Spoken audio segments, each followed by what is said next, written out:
Mr. Jones from North Carolina. Madam Speaker, I request unanimous consent to take my 5 minutes at this time. Without objection, the gentleman is granted 5 minutes. Thank you, Madam Speaker. Madam Speaker, I have a few questions for my colleagues. What if our foreign policy of the past century is deeply flawed and has not served our national security interests? What if we wake up one day and realize that the terrorist threat is a predictable consequence of our meddling in the affairs of others and has nothing to do with us being free and prosperous? What if propping up repressive regimes in the Middle East endangers both the United States and Israel? What if occupying countries like Iraq and Afghanistan and bombing Pakistan is directly related to the hatred directed toward us? What if someday it dawns on us that losing over 5,000 American military personnel in the Middle East since 9/11 is not a fair trade-off for the loss of nearly 3,000 American citizens, no matter how many Iraqi, Pakistani, and Afghan people are killed or displaced?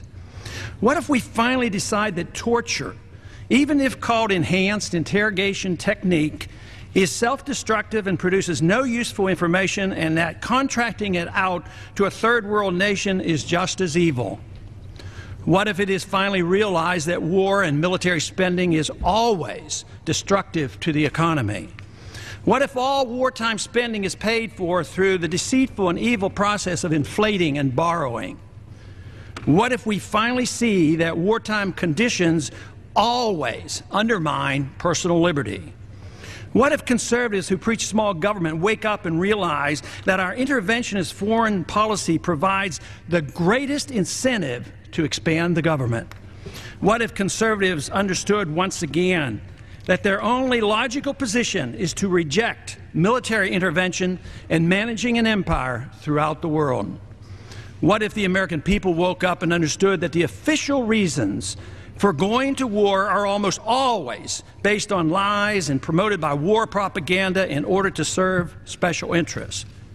What if we as a nation came to realize that the quest for empire eventually destroys all great nations? What if Obama has no intention of leaving Iraq? What if a military draft is being planned for the wars that will spread if our foreign policy is not changed? What if the American people learn the truth, that our foreign policy has nothing to do with national security, that it never changes from one administration to the next? What if war and preparation for war is a racket serving the special interests? What if President Obama is completely wrong about Afghanistan and it turns out worse than Iraq and Vietnam put together? What if Christianity actually teaches peace and not preventive wars of aggression? What if diplomacy is found to be superior to bombs and bribes in protecting America? What happens if my concerns are completely unfounded?